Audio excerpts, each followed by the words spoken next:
Good evening, everyone. Welcome to tonight's NSA Connect session, negotiation to get what you want. Tonight's featured speaker, a friend to the stuttering community, Alice Shikina, is going to lead us in tonight's session. Alice is a negotiation coach and mediator, an international speaker, and world-class traveler. So, Alice, it's all yours. Thank you very much. And thank you all for making some time this evening to be here. I really appreciate it.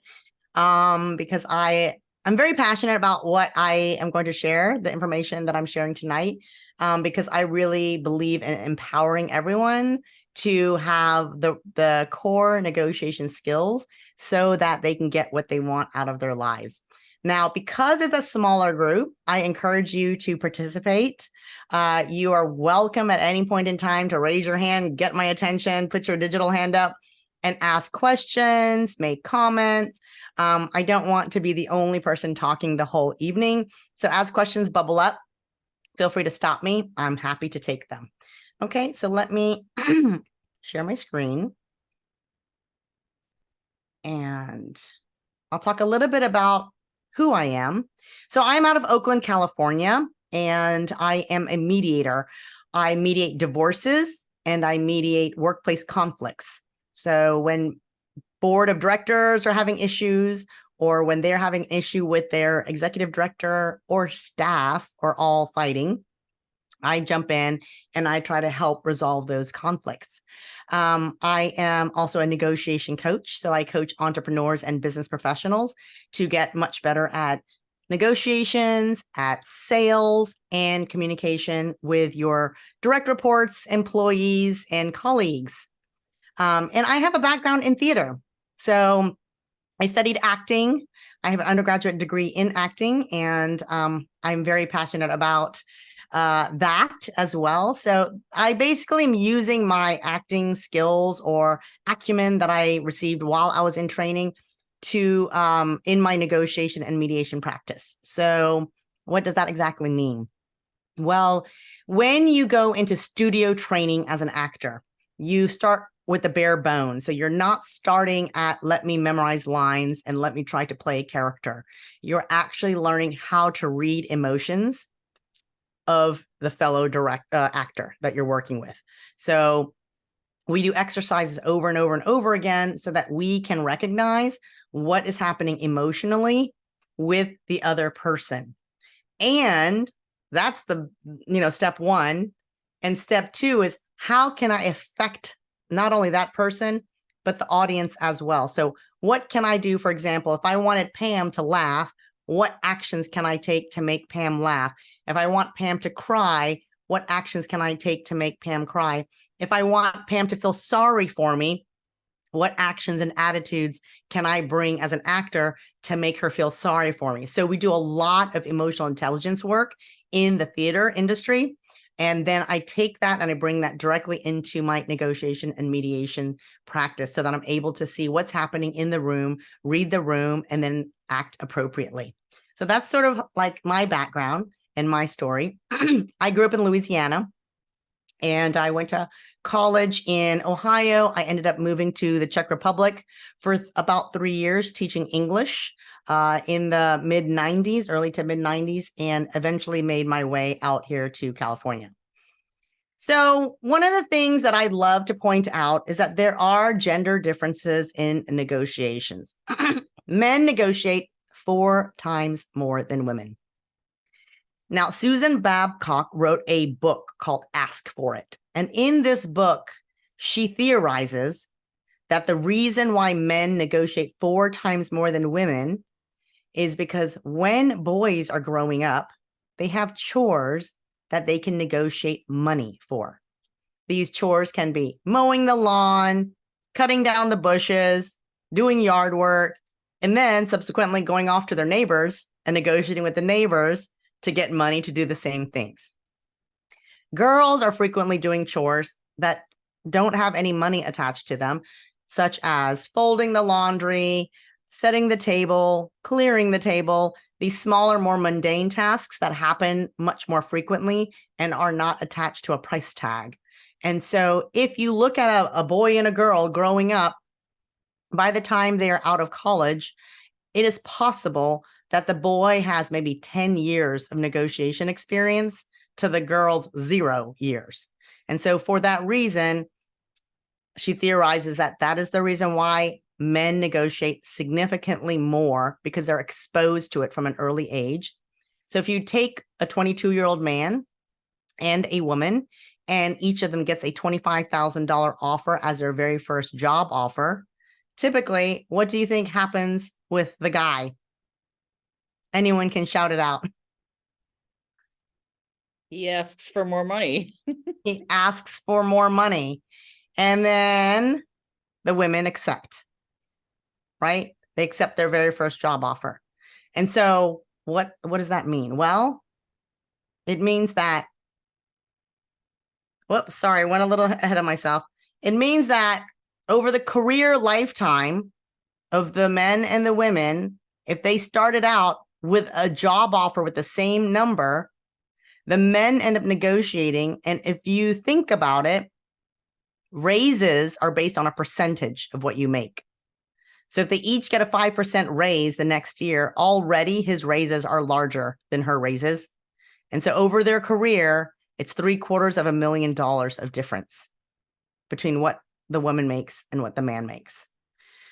So I'm very, very passionate about trying to level the playing field, not just between men and women, but also between people who negotiate well and people who feel like they're not that well versed in negotiations. If you feel like you're not that well versed in negotiations, I would bet that you're not getting everything out of life that you deserve. No, whoops. Here we go. Sorry. Okay. So self-reflection, I'd love for you put into the chat on a scale of 1 to 5. How confident are you when faced with difficult conversations? 5 being confident and 1 being not very confident at all. So I'd love for people to put into the chat a number of 1 to 5. 5s and 4s. 4s, good. 3s, excellent.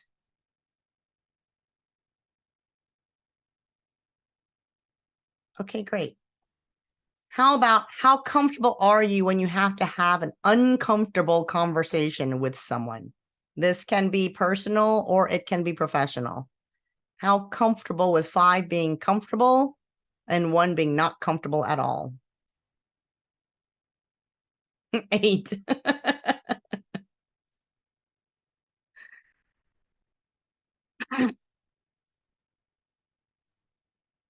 How confident are you when closing a difficult sale? This is for anyone who is in sales, or if you run your own business. So this may not necessarily be relevant to everyone, but closing a difficult sale, 1 to 5. 5 being confident. And what about in your own negotiation skills? 5 being, I feel like I'm a strong negotiator. 1 being, I'm not really sure. And by negotiation, let me clarify. A negotiation, or my definition of a negotiation, is anytime 2 or more people need to get on the same page. So this could be as simple as, hey, Pam, what restaurant shall we go meet at for dinner tomorrow? Right? That's a negotiation, as well as anything that's a contract with a company, selling something, buying something, and so on. 3s, 4s, 5s. Excellent. And then how confident do you feel when it comes to getting what you want out of life? So how often are you getting what you want? 5 means you frequently get what you want. 1 means I'm not getting what I want most of the time. Okay. 3s, 4s, 3s and 4s. Great. Thank you. So what I'm hoping for, since you all scored fairly high, is that I'm hoping that I will get you all to a 5 by the time you finish the evening tonight. Okay. All right. So one of the first things I want to talk about is how to prepare for any negotiation. This negotiation can be something that you're doing at work. It can be something that you're doing at home, okay? But basically, what do you need to consider in order to prepare for a negotiation? So a couple of terms I want you to become familiar with, BATNA and WATNA. BATNA is your best alternative to a negotiated agreement. And by best alternative, what I mean is this is not your best thing that you can negotiate, okay? Best alternative. So if the entire deal goes sideways and you have no deal at all, no agreement at all, what is the best alternative that you have going on for you? Okay. And the worst alternative is if the deal goes south and you have no deal, what's the worst thing that could happen to you? So a really good example might be if you're living on your parents' couch, no, your parents' basement, and you really want to get out of there, and your parents have told you, hey, you got 1 month to get out of here or, you know, find a job, what have you, or we're kicking you out. And then you go to a job interview. Now, if you get that job interview, fantastic. You know, you can move out. But if you don't get that job offer, potentially your BATNA might be, okay, if I don't get this job, I won't be able to find a place of my own. So the best thing that I can possibly have if this deal doesn't go through is that maybe I'll be staying either in my car or I'll be staying with my friends on their couch, right? That might be my BATNA. So my BATNA is staying with friends, and the deal would be I get this job. Now your WATNA, which is the worst alternative, I might think, well, the worst thing that could happen to me if I don't get this job is I get kicked out. My friends don't give me a place to live. I can't stay in my car. So I'm homeless. I'm actually out in the streets, right? That's potentially your WATNA in this particular scenario. And so the reason why I want you to think about your BATNA and your WATNA so that you can have a framework in which to understand your negotiations, right? What's the best and worst things that can happen if you don't come to an agreement? All right. Any questions on the BATNA and the WATNA? Everybody got it? Okay. All right. So you also want to consider, what do you want? And I know that sounds obvious. And maybe sometimes you go into a negotiation, you're like, oh, I know what I want. I'm going to ask for X, Y, and Z. But I, as a mediator, cannot tell you how often I hear people coming into a negotiation, basically mediation with me. And when I ask them what it is that they want, and by the way, these are divorce mediations, someone will say, I want what's fair. Well, guess what the problem is with that statement? What you think is fair and what the other person thinks is fair is not the same, right? So I don't want you to come in saying, hey, I prepared because what I want is what's fair. Never, ever, ever do that, because what the other side thinks is fair is not going to match what you think is fair. So what I want you to do is really think very, very clearly about what it is that you want. Let's say you're going in as a landlord and tenant, and let's say that you're arguing about your security deposit. You've moved out. They're keeping $6,000 because they're saying it's repairs. What is it that you want? So what you want is not what's fair, but maybe you want $6,000. Or maybe you know that you created some kind of a mess in the apartment and you're like, you know what? If I can get $4,000, I would be happy, right? So you should know very specifically what it is that you want, okay? Also, you want to know, what do they want? I cannot tell you how often most people do not think about what the other side wants, because people get very, very fixated on the thing that they want, and they never consider, what does the other side want? Why do you think it is an issue if you don't consider what the other side wants? Somebody feel free to raise your hand or just unmute yourself and let me know, why would it be an issue if you do not consider what the other side wants? consider what they want, you might be less likely to get what you want. If you're not don't understand what's important to them, Yes, they might not be as flexible. exactly.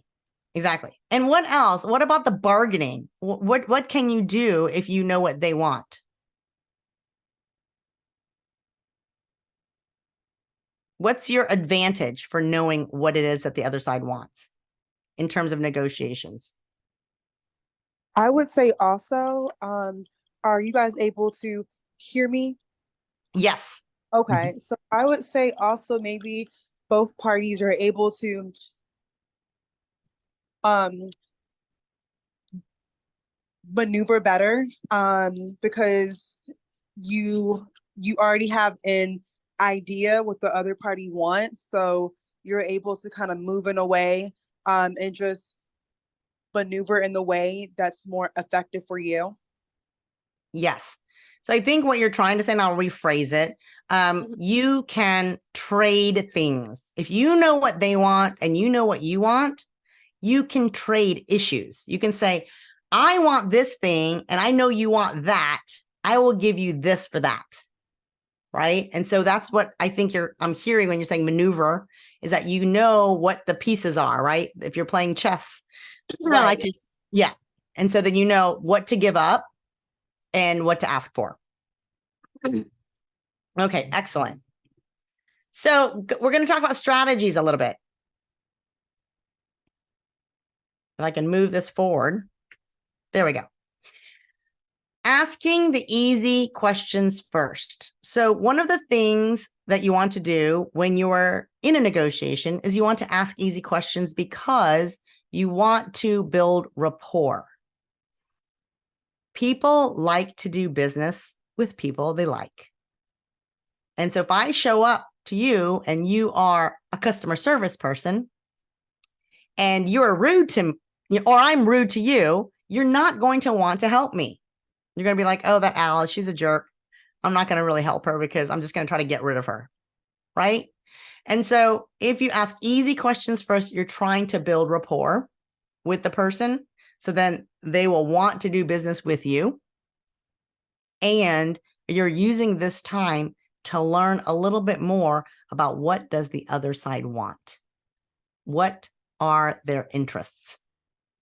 Now, you maybe can get this information prior to the conversation if you know each other, but if you don't know one another or you've never met, this might be your first chance to find out more information about the other side. And so you want to build rapport and at the same time, find out what things are of interest to them. You want to talk about money last if you are talking about money. If you are selling something, you're selling your services or selling a product and people want to ask about money, you can sidestep that fairly quickly by saying, hey, I know that the money issue is a big deal. I know it's very important. I promise you we will get to it. But first, let's talk about this. And you can sidestep that fairly easily. You want to find out all the creative solutions first, because if you wait until there is an impasse, I'm going to talk a little bit about what happens in your mind when you get stressed out, but you're not going to have access to the creative side of your brain because you're going to start to get stressed. Like, oh my goodness, we're at an impasse. I don't know what to do. And now your creative brain is shutting down. So right when you need it, it's not going to be available to you.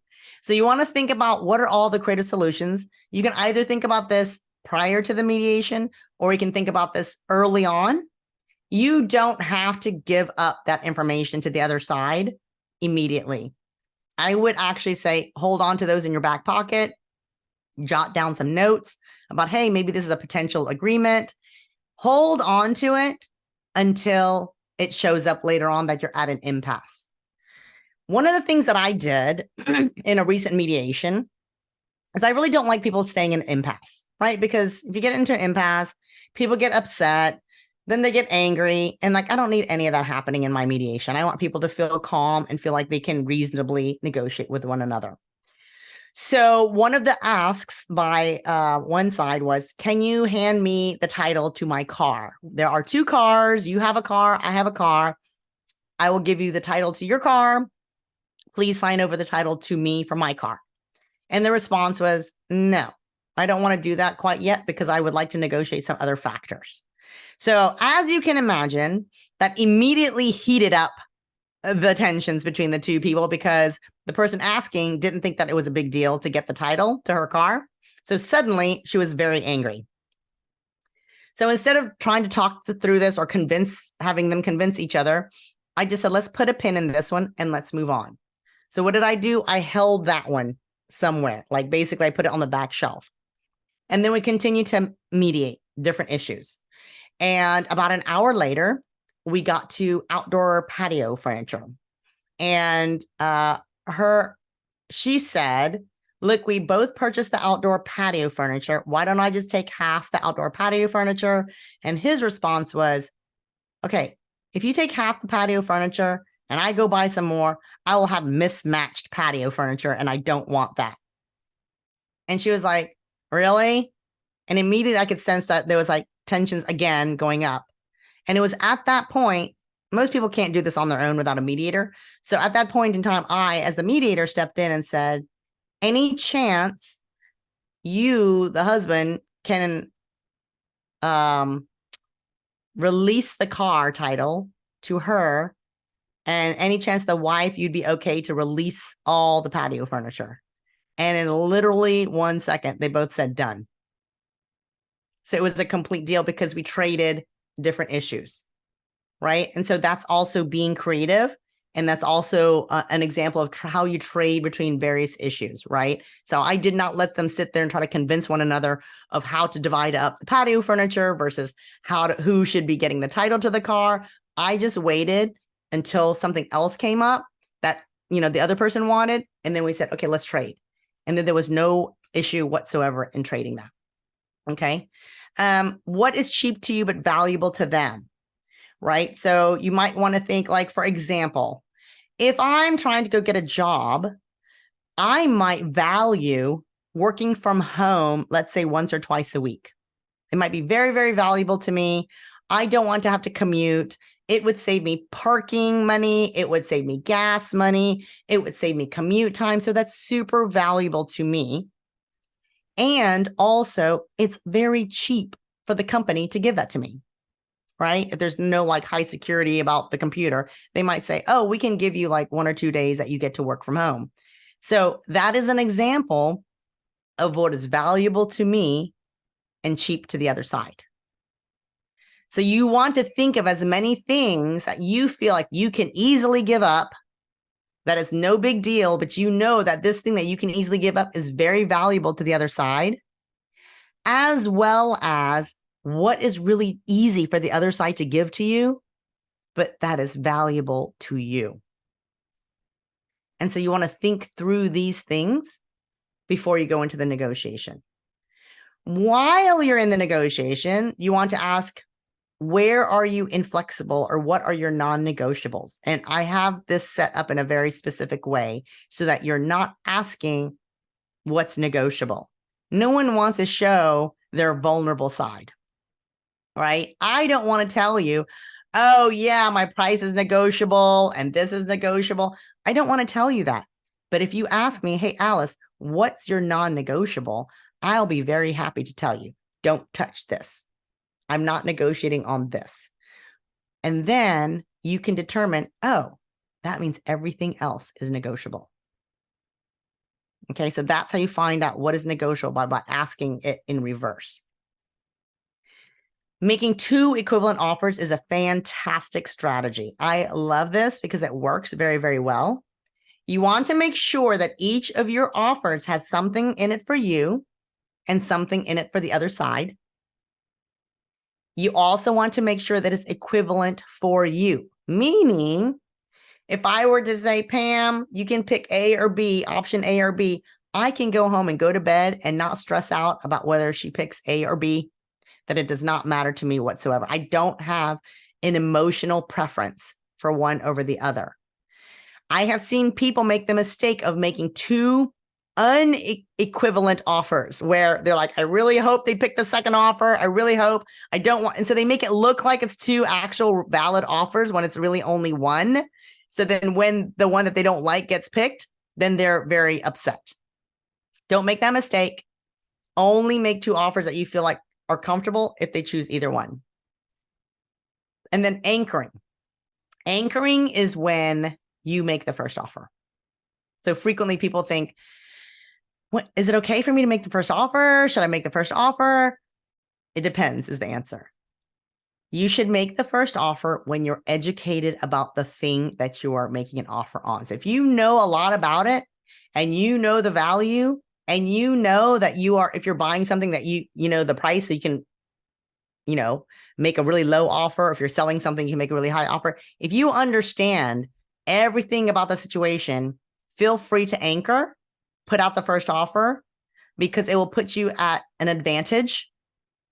The idea being that most of the negotiations will happen around your number, closer to your number than the other person's number.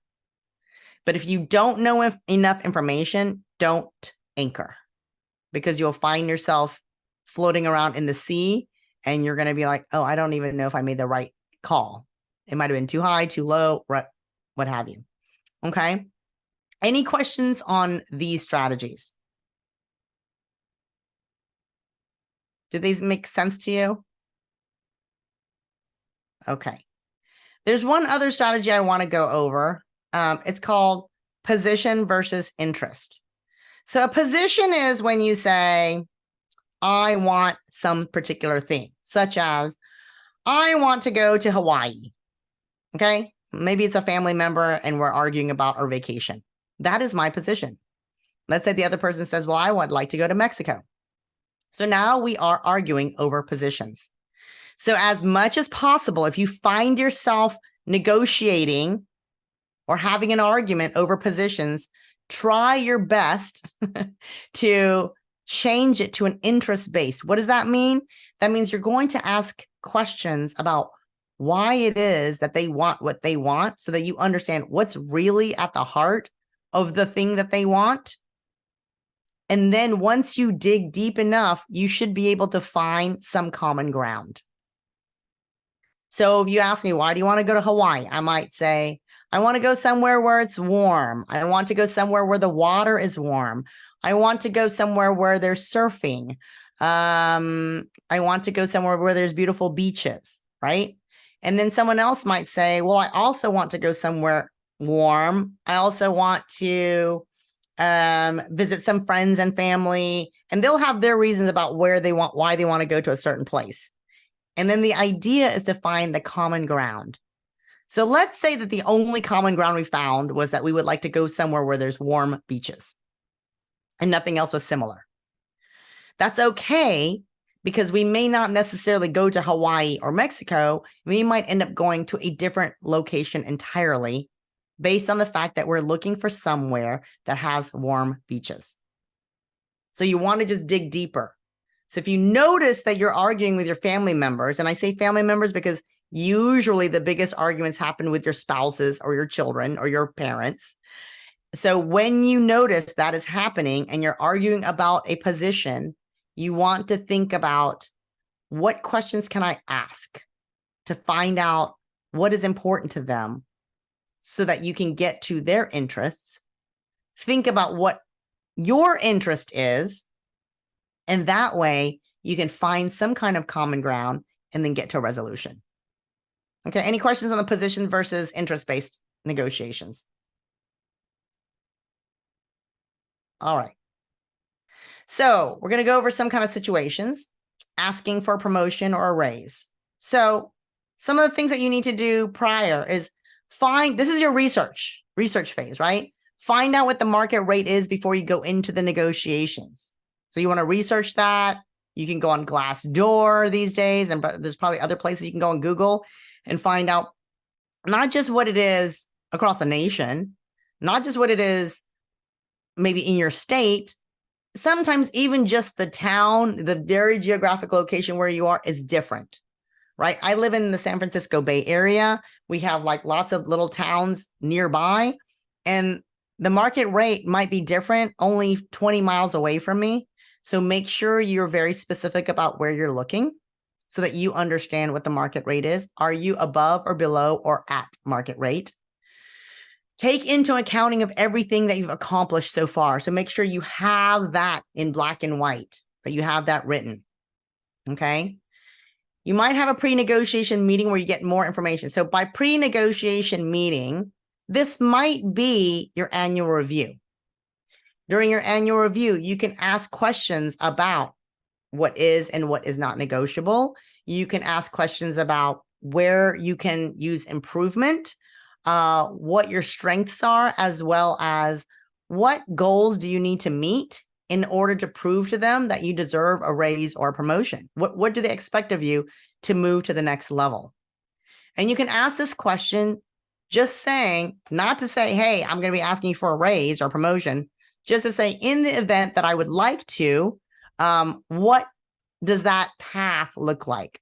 What are the things that I need to do in order to get there, right? So if you're going to be buying a car or a house directly from the seller, some of the questions you might want to ask are, why are you selling your house or your car?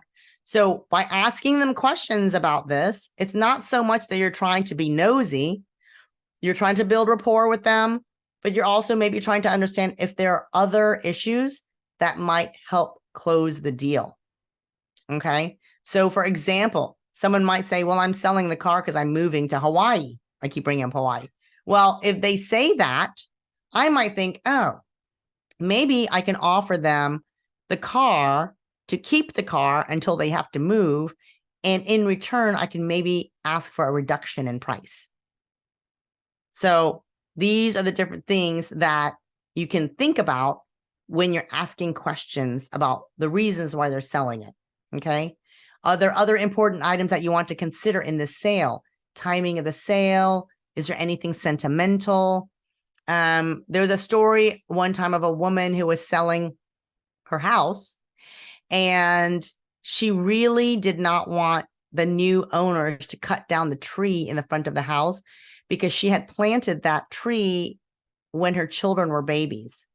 And so that tree represented the age of her children, right? The time that they were growing up at that house.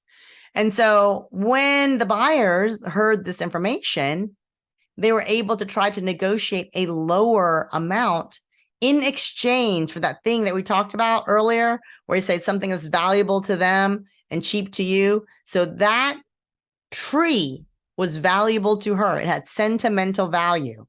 So they could reduce their price by guaranteeing to her, hey, we will not cut this tree down if you agree to lower the price for us. So the more information that you have, the better you can be in order for negotiations to happen. You want to create a larger pie to bargain with. Okay. So again, this is meaning what are all the different things that the pieces of the pie that you can create? What are all the different things that you can negotiate?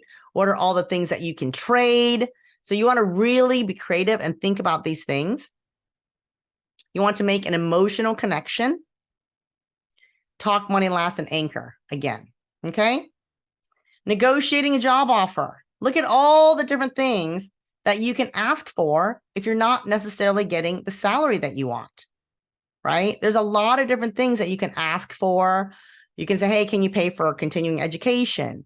Or, can I have unlimited, like in the Bay Area, one of the things that companies, startups were offering at one point in time was unlimited paid time off. Now that sounds great. And you might think, well, how in the world is anyone going to be working? But the deal is you have to get all your work done and you have to get it done in time and by the deadline. But as long as you're doing that, you can take off whenever you want, right? So what are all the things that you can ask for? I recently had someone that I was coaching come in, and she had gotten an offer for $180,000. Was it 180? 150, $150,000. And at first it sounded like a great deal because she was making 120. So she thought, oh my goodness, like this is like $30,000 more. However, she went and looked at all of her benefits and calculated the value of her benefits. So the benefits ended up coming out to $30,000. So her current job was 120 base salary and $30,000 worth of benefits. Okay, so that's 150,000. The other incoming job offer from a recruiter was just a flat 150, no benefits. So what looked really great initially, which is like, oh, $30,000 increase in my pay, ended up being like the same. So when she came to me, she said, I don't know what to do with this offer. I don't know how to negotiate this. I don't know what to do. So please help me. My first question was, how much do you want in order to move to the other company? Like, what is the bare minimum you will accept from the other side? She thought about it, and her response was 180. She wanted at least 30,000 more than what she was currently making. So when it comes to negotiations, you want to leave room for either going up or going down. And so what I told her is that she needs to make 180 the midpoint of the negotiation numbers. So they came in at 150. She wants 180. So who can tell me what is the number that you need to counter with in order to make 180 your midpoint? 200. Almost, not quite. 210. Yeah, 210. 210, and then 180 becomes the midpoint. And so she was a bit terrified, to say the least, to go back after they had offered her 150 to go back and say, I want 110. Now, I want to explain something. When you're going to a company, number one, they expect you to negotiate. Okay. So just know that. If you don't negotiate, you're going to look like someone who doesn't know how to negotiate. So keep that in mind. The other thing is when she went back, and I had to explain this to her, if you go back and you ask for 210, they're not looking at 210 as what you're countering at. They're looking at what you want, and they're looking at the midpoint. Okay. So they're not thinking like, wow, she wants 60 grand more. We can't afford her. I told her if they say no and they walk away, they're walking away from 180. It means they realize we can't even meet what she wants. Okay. So she went back to the recruiter.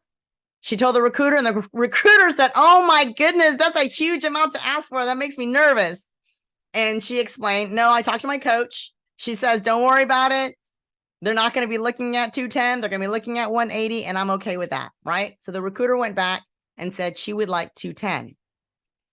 Who can give me a best guess estimate on what might have come back from the other side?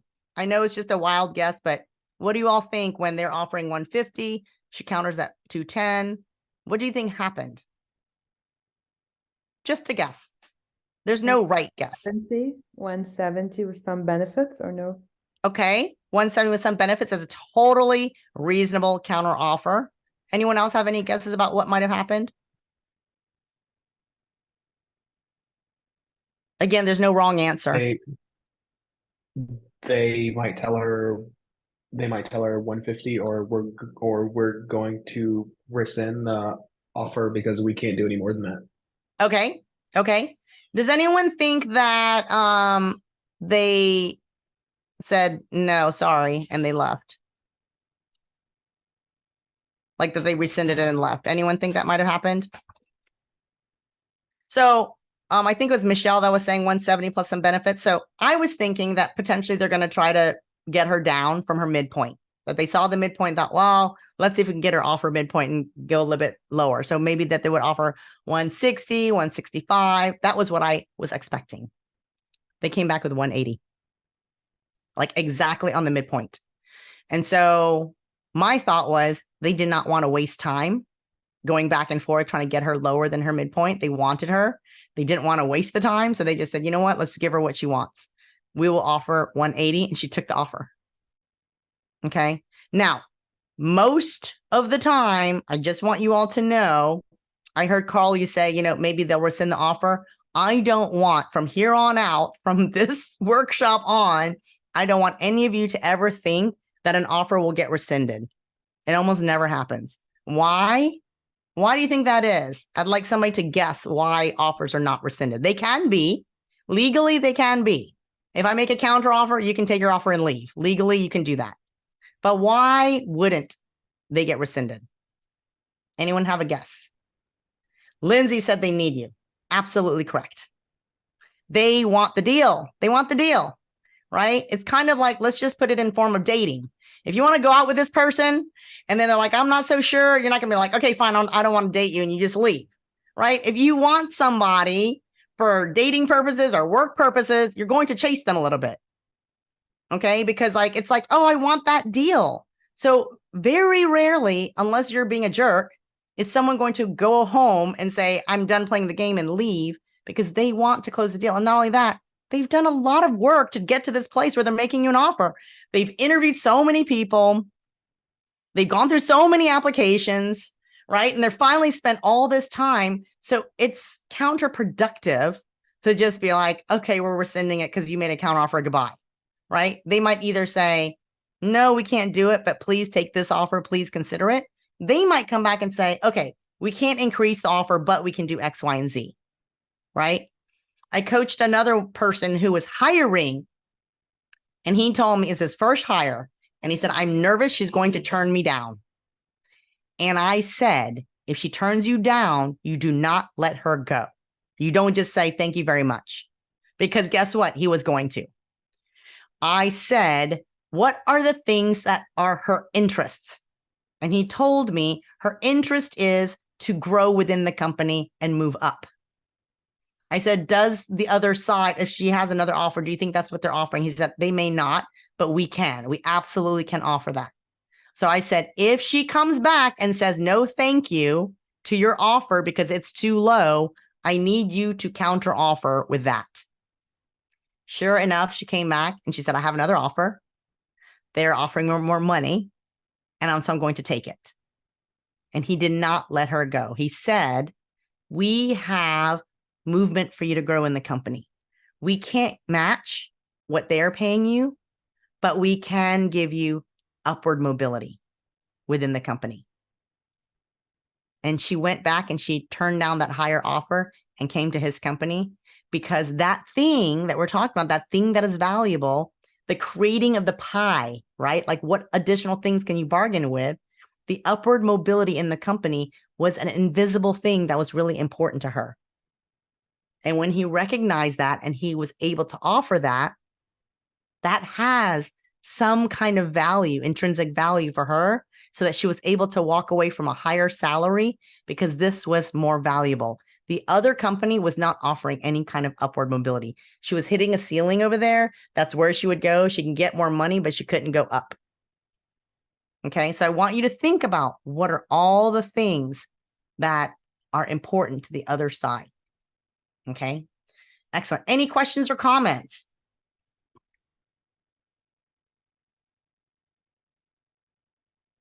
Okay, negotiating with your kids. Here are some of the questions for those of you who have children. If you're fighting with your kids and they want something and you're like, no, and they're like, why? Right? So instead of just saying, hey, I'm the parent, like, you need to listen to me because I'm the parent and that's it.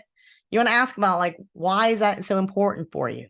Like, what things are important? Like, you want to make it a real dialogue where you find out not just the position. The position of the kid is, I want this thing. Whether it's buying a thing, whether it's going somewhere, going to a party, hanging out with a friend, that's your position. That's their position. And your position is, no, you can't do it, or no, I don't want you to have it. So you want to get deeper than that. You want to find out, why is that important to them, or what makes them feel a certain way. And then you have to be, you can ask, like, what has to be true in order for you to agree to whatever it is they're doing, or true for them to agree to do whatever you want them to do. What has to be true? And this is a great question to ask both sides. What has to be true in order for you to do this? Okay. Are there other options that are acceptable? And if I can agree to this, can we set up some parameters which would make me feel more comfortable? All right. So these are the things that you can ask to get to an interest-based negotiation with your kids. I'm going to try to flip that paradigm of people saying, well, I don't want to negotiate with kids because I'm the parent and I'm the adult, and so you don't get to negotiate. And I'm going to have you think about it in a different manner. If you do not negotiate with your children, and if you do not teach your children to negotiate with you, they will grow up into adults who don't know how to negotiate. And then when they have to buy their first car, buy their first house, negotiate a job offer, they're going to be behind everyone else, behind all the people who learned how to negotiate. So you are doing your children a favor, a huge favor, if you teach them to negotiate while they're growing up, because then they will have access to a lot more opportunities because they will know how to go after them when they are an adult. Too many adults these days don't have the skills to negotiate because they were not afforded that when they were growing up by their parents. Especially people in my age group. I'm Gen X. And back in my time when I was growing up, it was like, oh yeah, the parents get to say everything and the kids had to be quiet. So I did not learn to negotiate when I was growing up. And my mom even told me recently, she's like, how am I supposed to teach you how to negotiate when I don't even know how to negotiate myself? And that's a good point, right? So you want to learn how to negotiate so you can pass that skill on to your kids and you can empower them to go and get a lot out of life. There's a question in here from Cody. What about negotiating with a car dealership? Like, what are all the things? So there's like all the additional things. There's not just the price of the car, right? It's also, what are the additional add-ons that you can maybe ask for? Can you ask for an extended warranty? Can you ask for extra insurance, right? Can you ask for extra time to pay it off if you're dealing with the bank? So there's many, many things that you can consider, kind of like that long list for employment, but you can think about what are all the different things that you can negotiate when you are dealing with a car dealership that is beyond just the price. Okay. Getting rebates that you may qualify for, says Carl. Yes. So make sure you think about all these different things. The other thing too, here's a question for you. What is the best day to go try to buy a car? The best day of the month. Anyone tell me? The last day of the month. And why is that, Carl? That is true. Why is that? Because the car dealers are trying to hit their quotas for sales, so they're more likely to make a better deal. Yes, and that word is leverage. You have more leverage on the last day of the month because you have something that they want. And the later in the month it is, the more badly they want that, your money. So they're willing to cut a lot of money off if you go in the last day. I think I one time went in and bought the last day of the year. And they were so desperate, they were calling me. I was like, I'm going to go home and think about it. And this was not a strategy. I was not using it as a strategy. I literally was like, I'm just going to go home and think about this for a few days. And they were desperately calling me like at 5 p.m. on December 31st. Because they were like, we want to close as many as we can before the year is done. So the last day of the year, the last day of the month, your leverage increases. So you can go in at noon and then walk out and think, I'm just going to come back another day and see what happens. And you can do the research. You go down the street and find out what all the research is, what other people give you. You can try to create your own leverage by saying, hey, I went down the street and they offered me this deal. Can you match that deal? So it's the same thing like with job offers. If you're trying to create value or leverage for yourself, if you're in a current job, you can say, hey, I got an offer from this other company. It's better than this one. I would like to stay here. Any chance you can match that offer, right? So you're creating leverage for yourself because you have other offers that are pending. And so that makes things more attractive to the person who you're negotiating with. So then it increases, you can get more when you show up with more leverage. But definitely if you're going to go buy a car, go on the last day of the month. You'll have the most leverage then. Okay. Any questions about these things so far before I move on? All right. We're going to talk a little bit about emotions and how emotions affect negotiations, because they do. Okay. All right. So high emotions such as these: anger, frustration, annoyance, irritation, disgust, defensiveness. Anytime you're feeling like this, the way this girl looks, more than likely you're not in a good state to negotiate. Okay, when I say negotiate, I'm including when you're fighting with someone, because fighting with someone is basically a very heated negotiation. So if you're feeling any of these ways, I strongly urge you to take a step away. Now, someone asked me one time, like, how are we going to take a step away? Because I've tried to take a step away, it doesn't work. The way you want to do this in any negotiation, or even with someone that you deal with regularly, or your spouse or your family members, is to set up the framework before it turns into a heated conversation. For example, I might say, hey, can we agree never to have a conversation when one of us is really angry? So we can maybe do a timeout sign. And if somebody gives a timeout sign, we agree to like pause for 15 minutes, an hour, as long as we agree to come back and discuss it once we've like cooled ourselves down. All right. So once you set up that framework, it is very easy to do if everyone agreed beforehand. It is impossible to do if you're trying to do that in the middle of the heated conversation. Okay. So number one rule, go home right now and make up these rules right now so that the next time you get into an argument, you have those ground rules. Okay. You might wonder, like, why? Why is it a bad time to discuss things when I'm feeling any of these ways? Well, you have something in your brain called an amygdala. It's a very, very small part of your brain. It's somewhere like here in the middle, and it is responsible for your fight, flight, or freeze. So used to be when you're like in danger, like a bear is about to attack you, you're either in fight mode, flight mode, or freeze mode.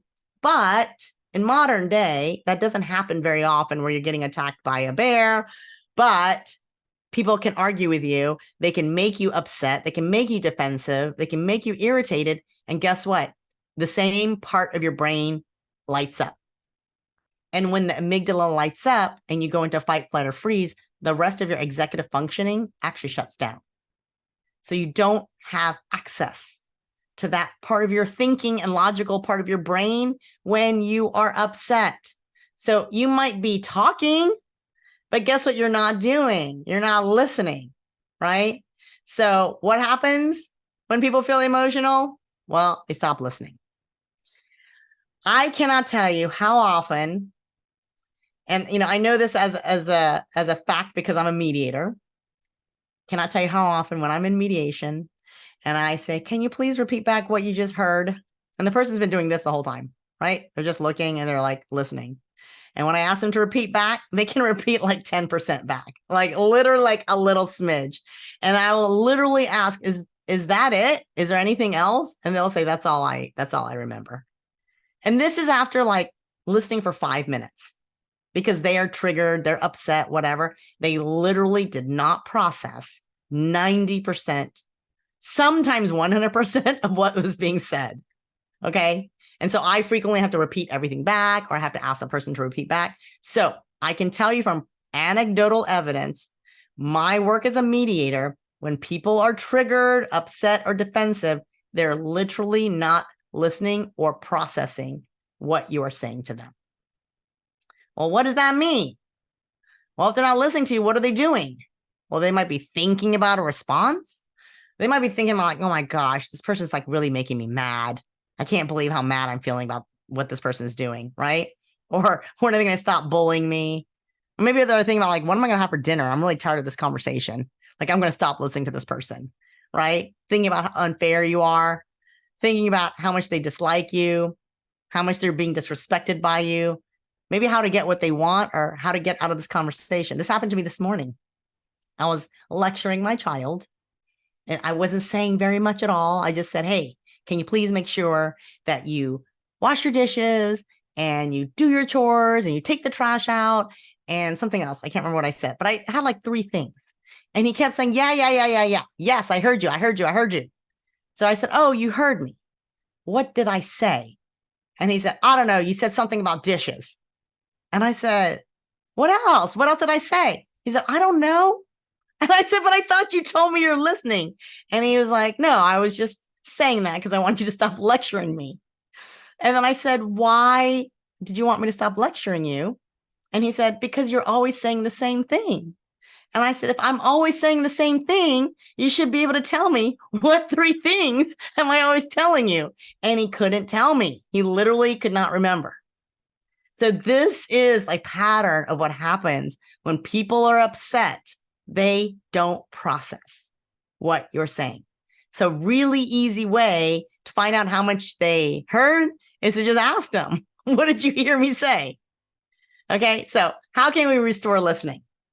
Well, you can calm them down by repeating what you heard them say. So if they've been going on a rant, for example, let's say I was really upset this morning, my son could have said, okay, what I'm understanding you say, Mom, is you want me to do the dishes, you want me to take the trash out, you want to make sure that I'm completing all my chores on time. Is that correct? And that would calm me down. I would say, great, he heard me. Yes, that is what I said. Okay, so you can say that. You can also ask, is that correct? You can also say, I'm going to repeat what I heard you say just to make sure that I understood you. Because if you just repeat it, people will be like, why are you parroting me? People can get irritated or annoyed. So you want to at least give them context as to why you're doing what you're doing. I'm going to repeat back what I heard to make sure that I understood everything that you said. Okay. And that way it gives them context on what you're doing. And then they'll say, okay. All right. So, okay, great. Then you want to calm yourself down by taking deep breathing, like doing deep breathing techniques. You might take a break, take a quick time out, right? Whatever you need, go take a walk around the block, go get a drink of water, but just breathe deeply. So you want to inhale on 4 counts, hold it for 5 counts, exhale on 6 counts. So you want to calm yourself down, and then you can come back into the conversation. So if you've made arrangements to say, hey, when we call a timeout, we get a timeout, that's a really great chance to just go get a glass of water, re-ground yourself, and then come back into the conversation. Okay. Practice makes progress. So there's so many places to practice. You can practice at the store. You can go to the car dealership and practice. Even if you're not planning on really buying one, you can sit there and negotiate. If you've got children, you can negotiate every day with your kids, at work, with your spouse, with your boss, with your children's school. So there's so many places to practice. The skill and art of negotiation is very much like building muscles at the gym. So imagine you go to the gym, you work out really hard for 6 months. Now you're really fit. And then you sit on the sofa and you don't go back to the gym ever again for another year. You're not going to be in the same position that you were a year ago when you were going to the gym every day. So negotiation and the practice of negotiation is very similar. If you take this class or you take another workshop with me or anything and you get really good at it, and then you stop practicing or stop negotiating, you're going to notice that you're once again rusty. It is something that you have to practice on a regular basis so that you stay sharp. So I just want you to think about that. These are some resources. Never Split the Difference by Chris Voss. Chris Voss is a ex-FBI hostage negotiator. So he has taken his learnings as a hostage negotiator, put them into a book. An Ego, Authority, Failure is written by his business partner, Derek, and takes a lot of the philosophies and tenets of Never Split the Difference and puts them into a business context of how you can talk and have difficult conversations at work with people. I mentioned earlier, Ask for It. There's a couple of Coursera classes that you can take for free online. And I also have a book called Negotiating with Your Kids. And so that is a book that you can find on Amazon. It's very quick read. It's maybe 10 minutes. It has 10 negotiation tips, and you can use that for really any purpose, whether it's with your kids or your spouse, but they are customized for negotiating with your kids. And also I've got a small group negotiation course. So feel free to ask me about that. These start every single month. And I've got one coming up in January. So now's a good time for me to stop and see if there's any questions. What I'm happy to do is if you have very specific questions about a very specific scenario, you're like, hey, how do I negotiate X, Y, and Z? I'm happy to answer those questions as well. So any questions or comments or questions on, negotiation advice? I can go. I have a question for you. Sure. So I work in sales, and technically I believe that I'm great in negotiation. So like I can with a client, with friend, with vendors, like this week I got 4 vendors in my showroom to be on spot, to came on time, to be able to install kitchens. I get very good deals and everything.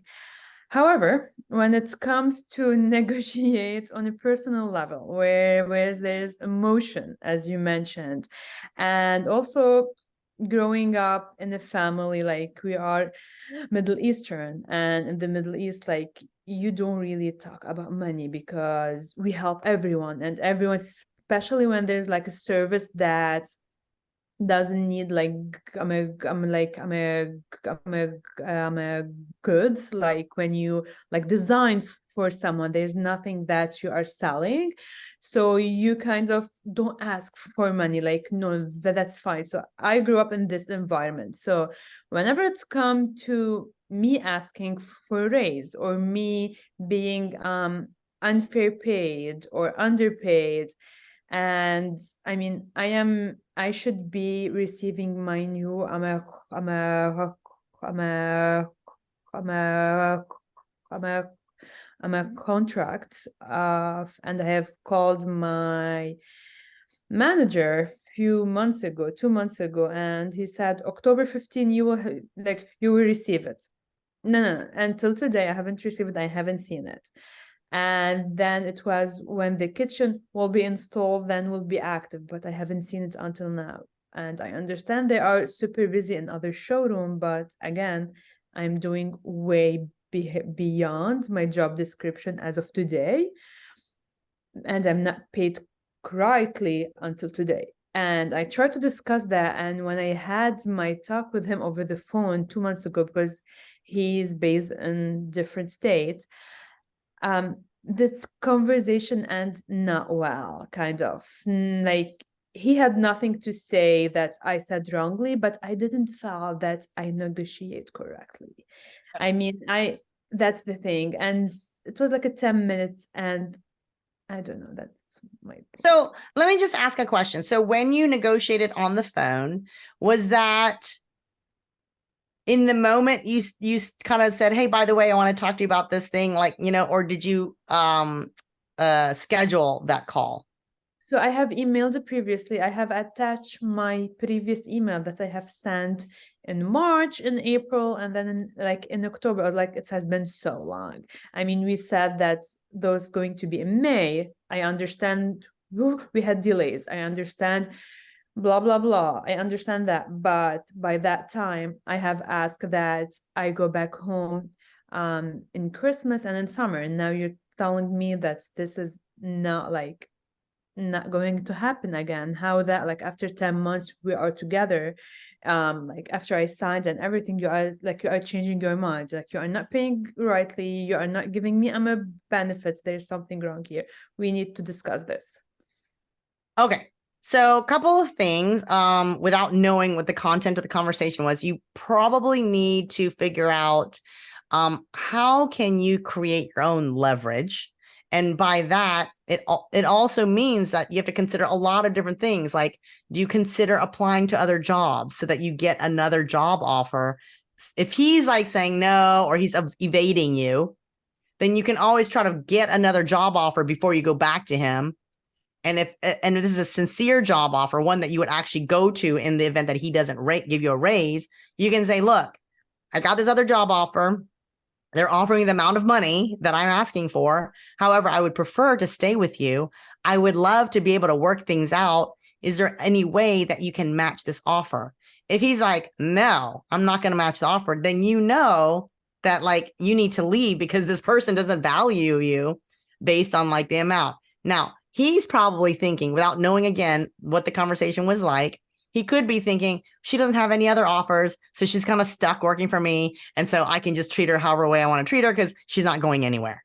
It's possible, right? And so I want you to create leverage. So you create it so that you have multiple options, because then you gain strength. If you can walk away from a deal, the deal being working with his company, if you have your life structured in such a way that you can walk away, it gives you more strength in the negotiation, because then you can say, give me what I want or I'm leaving. You wouldn't say it that way, but basically you would be demanding that, right? In a nicer way, to say, I'd love to stay with you, but I really need you to match this, because this is really what I'm worth. And I am getting offered that by another company. I'd love to see if we can work it out together, if I can stay. He might say, I really want you to work here, so yes, I will match it. Or he might say, no, go ahead and go. And then now you know, like, how valued you are at your current company, if that's his answer. Does that help? Yeah. Okay. Anyone else have something that they want to ask? Yes. Yes, Pam. So in high stakes situations, often people who stutter find it more intimidating than just like, a normal run-of-the-mill type of conversation or discussion. So, like,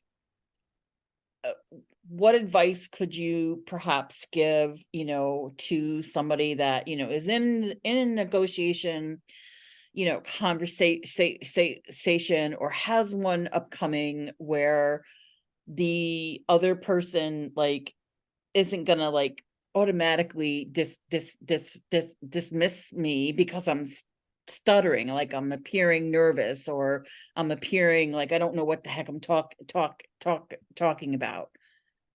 So, number one, if you're going into a high stakes negotiation, you should always practice. Always. I find most people do not, like 99% of people do not, because it feels weird. It feels awkward. People are like, what? Right. But you will find, if you at least practice even one time, you'll be like so much better. And if you practice 10 times, you'll be amazed. So just for an example, this is not a negotiation, but this is trial prep. So I'm working with someone who is going to trial. And so she has to get up and give her testimony. All right. Now, we have worked over and over and over again with her testimony. I mean, probably we said it no less than 20 times. And she's finally got to the point where she says, I can say to my sleep now, like, it's so easy. I can just do it.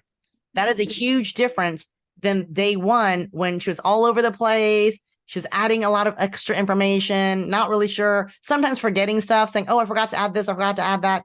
So I cannot stress how important just practicing is. You can either practice by yourself, but I recommend grabbing somebody, a friend, a family member, and say, hey, I have this high stakes like conversation I have to go into. You are going to play this role and ask me all the difficult questions that you can think of. You give them some context, and then they can throw at you all of the difficult questions. So then you get a chance to think through. So you're not answering them on the fly when you go into the real conversation, because you're like, oh, I'm prepared. I already have an answer to this question, right? And I was reading about one woman who is a really, really strong negotiator for herself. She actually writes the scripts for herself. She writes down like what she thinks the questions she brainstorms all the possible questions they might ask her, and she writes out all of her answers. Not that she memorizes it, but just the act of writing everything like helps your brain process how you're going to answer, right? But then you can read it out loud, because now your tongue and your mouth get a chance to like formulate those words. And so that will be a lot easier. And then when you do go in, and if you do stutter, I would like tell them, hey, by the way, just to let you know, I have a stutter. Don't let that bother you. Like, I would just put it out there so that it's not something that's unspoken, unsaid, and they're feeling uncomfortable and maybe like thinking of you as a lesser. If you come in and say, this is what's going to happen, so just deal with it, it's going to have a different like emotional impact on the person, because you have had the courage to just name it. as opposed to like trying not to say it and then hoping, oh my gosh, I hope I don't stutter. No, just tell them, hey, by the way, I stutter. So if I stutter, like, please just like bear with me. I'll get through it. And then that will definitely give you more like credibility because you're able to show up and say, this is what it is and just deal with it. Right. Hopefully that helps, Pam. It does. Thank you. You're very welcome. Anyone else? So I had one question, and hopefully you guys are able to hear me. So I'm likely gonna have to get another car soon in like the next a couple of months. So I just want to say thank you, Miss Alice, for just communicating and revealing that it's best to try to secure that sale at the very last day when negotiating. So my mom or my stepdad or father would actually probably be with me during this process. But I remember you said also, and I know it's different with the car dealership compared to like getting a divorce or something and trying to make and try to make different decisions. But I like how you said, even if the other party isn't fully going to agree about negotiating for a particular thing, you kind of like just continue with the conversation and kind of dig deeper to see what's valuable to them if it's like a specific thing. So how would you, not that you would use that specifically, but in particularly with negotiating to trying to get the car that you want for the price you want, how could you implement that same strategy if that's even possible with the car dealership, which is negotiating in that way, if that makes sense? I mean, so basically you're talking about interests, what their interests are. Yeah, so I'd probably lease the vehicle as my father suggested, but yes. So you kind of know a little bit about what their interests are, which is they want your money, right? They want as much money as you can give them and in a short amount of time as possible, right? So that's at least kind of what we know. We might not know everything, but so since we know that, and we also know that they want to make as much money in a given month, that their sales quotas run on a monthly cycle. So you already kind of know from being in this meeting some of their interests without even having to go and ask them, right? So that's how you create the leverage, by showing up on the last day, because you know they're interested in closing you at all cost, right? So you know you can get them down because they want anything, any kind of sale, it will help them. And so you can get them really, really low. And then you create more leverage by walking out and saying, I'll be back. Because if you walk out, there's a higher likelihood you're not coming back. So they're going to be calling you and saying, okay, how about this? How about that? And they're going to start dropping it, right? So you want to use that also as a technique for car purchases, that you leave. You actually leave. I don't care if you like the deal, leave anyway, because you might get a better deal, right? So you leave, and then you can also go shopping and come back and say, I talked to these other people, because now they're thinking, no, she's going to buy from someone else. We need her to buy from us. So you need to like really know their interest, which is, I need to close you today because today is the last day of the month. That is really what they want. Got it. Okay. And then the other thing, as you were mentioning, what negotiating. So if you were to do that, for example, you would suggest to do that on the very last day, right? Like on the 30th or like the 31st. Yeah, you have more leverage that way. If you go on the first, they have all month to try to make their sales quotas. But if you go on the last day, they're like, oh, really, really nice, because we just need a little bit more. And she's going to bring in that little bit more that we need to get us over the finish line to get to our bonus or whatever. Okay. Right. Okay. And so, yeah. And then, do they want more money? Like if you put a bigger down payment down, can they lower the price? Right. Because that's another thing that you can slide it. Right. It's like, hey, if I pay you like, $8,000 down payment versus $2,000, can you decrease the price? Right. You're getting a larger chunk of money. Right. And so, and that was the thing that I also communicated with them, with my dad and so forth, if we're going to negotiate, for me to kind of put a little bit more down initially so that it will deduct more off. Yes. Stuff. But not just deduct it off the top. You want to deduct the whole price. You want the whole price to go down, not just the amount remaining, right? Right. Then there's also trade-ins. That's another thing. You trade in, you can negotiate the trade-in value of the car, right? So if you're trading something in, you know, my boyfriend traded in a car that was like literally fit to go to the junkyard, and he like increased the price to $1,000 for that trade-in value. And I was blown away because it's literally fit to go to the junkyard. And they did not want to pay him initially. And he just negotiated and negotiated and negotiated. Finally, they said, fine, we'll do a $1,000 trade-in. And you can always promise them, if you give me this, I'll buy it today. If you give me this, I'll buy it today. Right. And if you're there for the last day and you're promising that if you give me X, Y, and Z, I'll buy it today. That's another incentive because they want you to buy today. Right. Okay. And lastly, yeah, I might have to do that to negotiate because my Mercury Milan is on her last leg. So, okay, that makes sense. Well, thank you so You're much. welcome. You're Thank very you. welcome. Okay. Any other questions? Thank you so much for having me, Pam. Thank you to the National Stuttering Association, and thank you all for spending part of your evening with me tonight. Feel free to reach out if you ever have any questions or negotiation advice that you need. Oh, one more thing I wanted to let you all know about. I have a podcast. It's called Negotiation with Alice, and I'm basically constantly giving free negotiation advice. And if you ever want to be on there to ask for free negotiation advice, all you have to do is let me know, and I will have you as a guest. So I will just put my contact information here in the chat. I can send over the PowerPoint if people want it, Pam. Yes, please. Feel free to contact me. Okay. Yeah. Thank you so much, Alice. This was such an enlightening and helpful session. And we just really appreciate your expertise and your time. So thank you so much. Thank you very much.